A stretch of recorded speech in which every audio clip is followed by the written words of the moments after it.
आज जो topic discuss करना है वो है हिमेंजियोमा। चलिए क्लास को शुरू करते हैं। हिमेंजियोमा क्या है? हिमेंजियोमा बेसिकली डेवलपमेंटल मालफॉर्मेशन है ब्लड वेसल का। और हिमेंजियोमा को एक हेमाटोमा का एग्जाम्पल के तौर पे हम ले सकते हैं। हम ये कह सकते हैं कि हिमेंजियोमा हेमाटोमा का एग्जाम्पल है। हिमेंजियोमा बेसिकली प्रेजेंट होता है, सिंस बर्थ प्रेजेंट होगा। और ये कभी भी मैलिग्नेंट नहीं होता, यानी मैलिग्नेंट ट्रांसफॉर्मेशन हिमेंजियोमा में नहीं होता। चलिए बात करते हैं टाइप्स ऑफ हिमेंजियोमा की। तो हिमेंजियोमा बेसिकली थ्री टाइप्स का है। पहला जो टाइप है वो कैपिलरी हिमेंजियोमा। सेकंड टाइप है वेनस या कैवर्नस हिमेंजियोमा। थर्ड है आर्टेरियल या प्लेक्सिफॉर्म हिमेंजियोमा।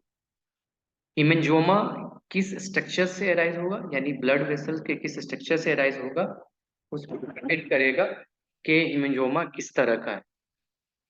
अगर ये हिमेंजियोमा कैपिलरी से अराइज होगा अगर ये हिमेंजियोमा कैपिलरी से अराइज होगा तो इसको बोलेंगे कैपिलरीज हिमेंजियोमा। अगर ये हिमेंजियोमा आर्टरी से अराइज होगा तो इसको बोलेंगे प्लेक्सिफॉर्म हिमेंजियोमा। अगर ये हिमेंजियोमा वेनस सिस्टम से या वेन से अराइज होगा तो इसको बोलेंगे कैवर्नस हिमेंजियोमा। यानी on the basis of him कि किस स्ट्रक्चर से ब्लड वेसल के किस स्ट्रक्चर से अराइज होगा, उसके अकॉर्डिंग इसके टाइप्स को डिस्क्राइब किया गया। चलिए आगे बात करते हैं कि सबसे पहले कैपिलरीज हिमेंजियोमा के बारे में। तो कैपिलरीज हिमेंजियोमा थ्री टाइप्स का होता है। पहला टाइप है स्ट्रॉबेरी एंजियोमा, जिसको स्ट्रॉबेरी निवस भी बोलते हैं। सेकंड टाइप है पोर्टवाइन स्टेन और थर्ड है साल्मोन पैच। सबसे पहले डिस्कस करते हैं स्ट्रॉबेरी एंजियोमा के बारे में। स्ट्रॉबेरी एंजियोमा के केस में एक हिस्ट्री दिखाई देती है कि आ, बच्चे के आफ्टर बर्थ 1 to 3 वीक के बाद एक रेड मार्क अपीयर होता है, और ये रेड मार्क ग्रेजुअली इंक्रीज होता है इन साइज। और विद इन फ्यू मंथ ये टिपिकल स्ट्रॉबेरी अपीयरेंस हो जाता है, या स्ट्रॉबेरी की तरह इसका साइज हो जाता है, या रेस्पबेरी की तरह एक स्वेलिंग डेवलप हो जाती है। क्लिनिकल फीचर्स की हम बात करें तो यानी क्लिनिकली हम बात करें तो ये स्वेलिंग जो होती है वो कंप्रेसिबल होती है, उसको कंप्रेस कर सकते हैं। और जो हिमेंजियोमा स्ट्रॉबेरी एंजियोमा की कंडीशन होती है वो ग्रेजुअली रिकवर होती है, और 7 to 8 years के बाद एक कंप्लीट इन्वोल्यूशन हो जाता है स्ट्रॉबेरी एंजियोमा का। ये स्वेलिंग ये स्वेलिंग पल्सेटाइल नहीं होती। चलिए बात करते हैं पोर्ट वन स्टेन के बारे में। तो port wine stain basically since birth present होता है और परसिस्ट करता है throughout the life. Commonly face पे हो सकता है, शोल्डर पे हो सकता है, नेक पे हो सकता है और बटक पे हो सकता है। इसमें कोई डेफिनेट स्वेलिंग नहीं होती, डिफ्यूज, पर इसमें डिफ्यूज मस्कुलर डिफॉर्मिटी दिखाई देती है। साल्मोन पैच के बारे में डिस्कस करते हैं। साल्मोन पैच यूजुअली प्रेजेंट होता है बर्थ के टाइम में, और ये कॉमनली प्रेजेंट होता है फेस पर, शोल्डर पर और नेक पे। साल्मोन पैच डिसअपियर हो जाता है 1 year ऑफ एज के साथ, यानी फर्स्ट बर्थडे के साथ साथ ये डिसअपियर हो जाता है। साल्मोन पैच दिखाई दे सकता है फॉरहेड पे, ऑक्सीप्यूट पे या mid line of the body पे। इसमें डीप पर्पल रेड कलर का लेजन बनता है। तो इस स्लाइड को आप ध्यान से देखें। इसमें मैंने तीनों ही कंडीशन जो कैपिलरीज हिमेंजियोमा की हो सकती है उसको शो किया है। जो फर्स्ट इमेज है ये साल्मोन पैच है, ये सेकेंड स्ट्रॉबेरी एंजियोमा है, और ये थर्ड ये पोर्ट वाइन स्टेन है। पोर्ट वाइन स्टेन को पोर्ट वाइन स्टेन इसलिए से कहा जाता है कि इसमें जो मैकुलर लेजन बनता है उसकी अपीयरेंस ऐसे होती है जैसे पोर्टुगीज एक शराब का एक चलन है। पोर्टुगल्स में एक शराब का चलन है जिसे बोलते हैं पोर्ट वाइन। पोर्ट वाइन का जो कलर है, port wine reddish in colour होता है। और पोर्ट वाइन स्टेन की कंडीशन में जो मैकुलर लेजन बनता है वैसा अपीयर होता है जैसे किसी ने पोर्ट वाइन को किसी ने उसके बॉडी पे डाल दिया है और उसकी वजह से स्टेनिंग हो गई है। तो रिसेम्बलेंस ऑफ अपीयरेंस की वजह से इसका नाम पोर्ट वाइन स्टेन रखा गया। चलिए आगे बात करते हैं स्ट्रग वेबर सिंड्रोम के बारे में। तो स्ट्रग वेबर सिंड्रोम में तीन चीजें होती हैं। पहला है facial port wine stain develop होता है। थर्ड है हिमेंजियोमा इप्सिलेटरल सेरिब्रल हेमिस्फीयर में दिखाई देता है। और थर्ड है कि फर्स्ट सिम्टम डेवलप होता है खासतौर पे फोकल सीजर डेवलप होता है opposite to the site of skin lesion. यानी जिस साइड स्किन लेजन होगा उसकी अपोजिट साइड में फोकल सीजर दिखाई देगा, जिसको बोलते हैं जैक्सोनियन इपिलेप्सी। चलिए बात करते हैं कैवर्नस हीमेंजोमा के बारे में। कैवर्नस हीमेंजोमा मल्टीपल डायलेटेड वेनल चैनल्स है, ये स्पॉन्जी स्वेलिंग डेवलप होती है। ये जो इमेज आप देख रहे हैं ये कैवर्नस हीमेंजोमा का है। चलिए आगे बात करते हैं आर्टियोलर प्लेक्सीफॉर्म हीमेंजोमा के बारे में। तो जो आर्टेरियोलर प्लेक्सीफॉर्म हीमेंजोमा है ये टाइप है कंजेनाइटल आर्टेरियोवेनस फिस्टुला का। यानी आर्टेरियोलर प्लेक्सीफॉर्म हीमेंजोमा के केस में आर्टेरियोवेनस फिस्टुला डेवलप होता है, यानी आर्टरी और वेन के बीच में एक एबनॉर्मल कम्युनिकेशन हो जाता है, जिसे हम आर्टेरियोवेनस फिस्टुला कहते हैं। इस कंडीशन में एक पल्सटाइल स्वेलिंग डेवलप होती है और ये स्वेलिंग एराइज होती है आर्टरी से। सेकेंड जो पिक्चर हो सकता है कि इसमें वेन आर्टरियलाइज हो जाती है। वेन आर्टरियलाइज हो जाती है, इसका मतलब है कि वेन टॉर्चुअस हो जाएगी, थिक हो जाएगी और वॉल जो थिक होगी और पल्सटाइल स्वेलिंग डेवलप होती है। इस स्वेलिंग को अगर हम पाल्पेट करेंगे तो ऐसा महसूस होगा जैसे बैग ऑफ वर्म है, यानी उस तरह की फीलिंग आती है जैसे किसी बैग के अंदर केचुओं को डाल दिया गया है, उस तरह की फीलिंग आती है। इस कंडीशन को सिस्वाइड एनेरिज्म भी बोलते हैं और सिस्वाइड एनेरिज्म दिखाई दे सकता है फोरहेड पे या टेम्पोरल रीजन पे, यानी आर्टेरियोप्लेक्सिफॉर्म हिमेंजोमा की कंडीशन दिखाई दे सकती है फोरहेड या टेम्पोरल रीजन में। चलिए अगर बात करते हैं स्पाइडर निवस की या स्पाइडर निवाई की, तो spider nevus basically solitary dilated skin arterioles है, जिसमें कई small feeding vessels radiating manner में दिखाई देते हैं। तो ये क्वाइड कंडीशन है और इसमें जो स्पाइडर निबस की कंडीशन है ट्रंक पे यानी upper half of the body पे खासतौर पे दिखाई देता है, फेस पे दिखाई दे सकता है, आर्म पे दिखाई दे सकता है। इसका मतलब ये है कि जो स्पाइडर निवस है खास तौर पे बॉडी के उन एरियाज पे या उन पार्ट पे दिखाई देता है जिन पार्ट का ड्रेनेज सुपीरियर वेना केवा के अंदर। स्पाइडर निवस फेड करता है जब हम कंप्रेस करते हैं, कंप्लीटली फेड हो जाता है और जैसे ही प्रेशर रिलीज करेंगे वो दोबारा रीअपियर हो जाएगा। यूजुअल एसोसिएशन दिखाई देता है, यानी स्पाइडर निवस के साथ साथ एक एसोसिएटेड कंडीशन दिखाई देती है और स्पाइडर निवस खास तौर पे हेपेटिक डिजीज के साथ दिखाई देता है या उसके एसोसिएशन हेपेटिक डिजीज के साथ होती है, पर्टिकुलरली हेपेटिक सिरोसिस के साथ या ऐसे ट्यूमर के साथ जो लिवर टिश्यू को डिस्ट्रॉय कर दे। तो इन कंडीशन में यानी हेपेटिक सिरोसिस के केस में या उन ट्यूमर की कंडीशन में जो लिवर को डिस्ट्रॉय कर दे, उस कंडीशन में स्पाइडर निवस की कंडीशन देखी जाती है या स्पाइडर निवाई देखा जाता है।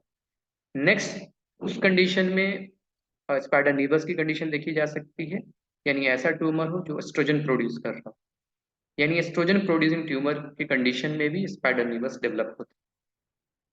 ये जो इमेज देख रहे हैं ये स्पाइडर निवस का है, यहाँ पे आप देख सकते हैं एक सिंगल आर्ट्रियोल है जो डायलेट हो रहे हैं, उसके साथ साथ उसके नंबर्स ऑफ द फीडिंग जो ब्रांचेज हैं वो भी डायलेट हो रही हैं और जिसके वजह से एक लेजन बनता है जिसकी अपीयरेंस किसी स्पाइडर से रिसेंबल करती है। इस रिसेम्बलेंस की वजह से इस लेजन का नाम रखा गया है स्पाइडर निवस। चलिए अगर बात करते हैं ग्लोमस ट्यूमर के बारे में, तो ग्लोमस ट्यूमर के लिए जो सिनोनिम्स इस्तेमाल होता है उसको बोलते हैं ग्लोमोएंजियोमा। ग्लोमोएंजियोमा बेसिकली ये रेयर कंडीशन है, इसमें स्मॉल बेनाइन ट्यूमर डेवलप होता है स्किन में एंड सबक्यूटेनियस टिश्यू के अंदर, जिसकी अपीयरेंस ब्लूइश होती है या रेडिश हो सकती है। ये बहुत ज़्यादा पेनफुल कंडीशन है। पेनफुल कंडीशन इस वजह से है कि इसमें abundant number of the non myelinated nerve fibres होते हैं। इन नर्व फाइबर्स की वजह से ही ये स्वेलिंग बहुत ज़्यादा पेनफुल होती है। इसमें जो पेन होता है वह स्टेबिंग इन कैरेक्टर हो सकता है, बर्निंग इन नेचर हो सकता है और इस पेन का रेडिएशन भी दिखाई देता है। पेन यूजुअली स्टार्ट होता है विद टच और स्लाइट प्रेशर।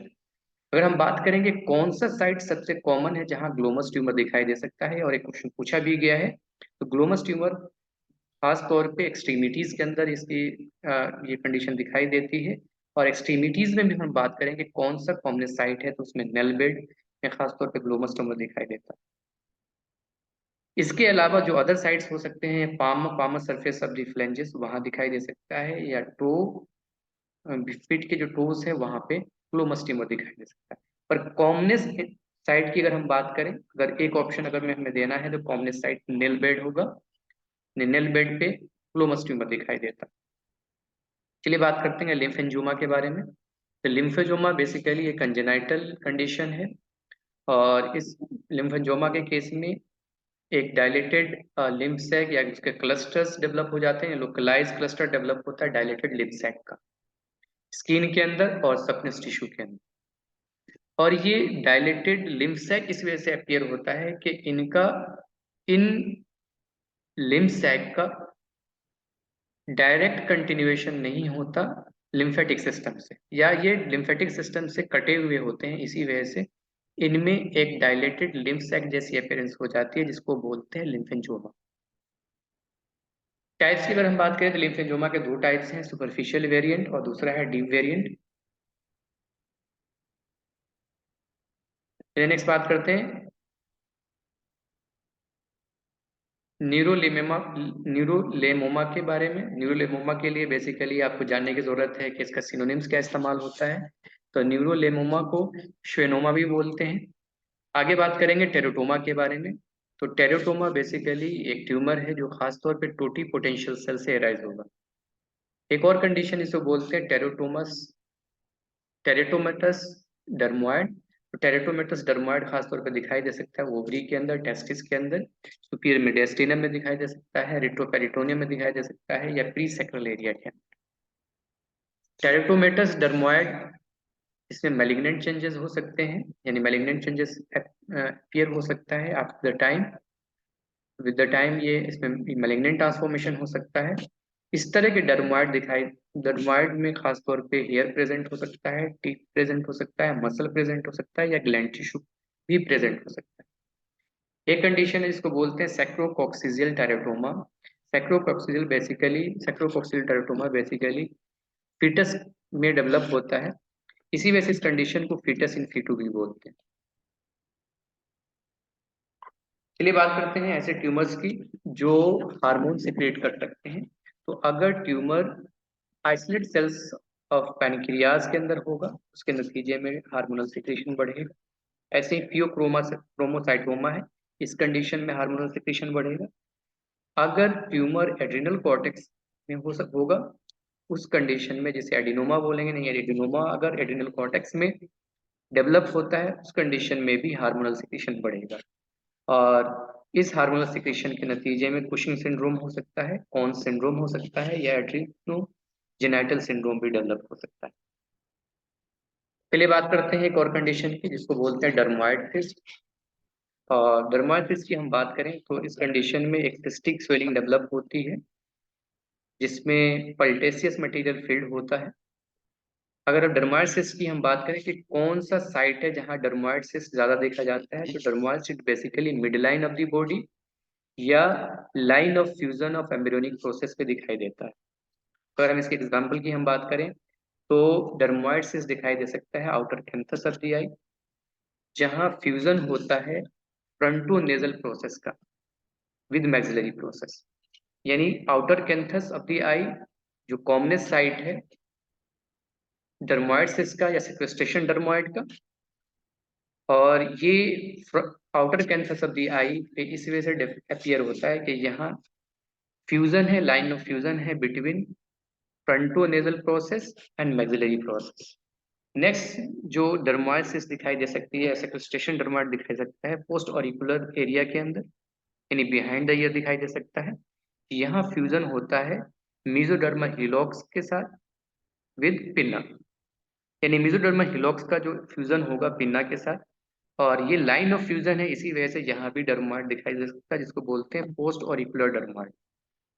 नेक्स्ट जो डर्मोइड की कंडीशन हो सकती है मिड लाइन में, जिसको टंग में हो सकती है, बिलो द टंग हो सकता है, टंग में नहीं बेसिकली बिलो द टंग ही होगा, जिसको बोलते हैं सबलिंगुअल डर्मोइड।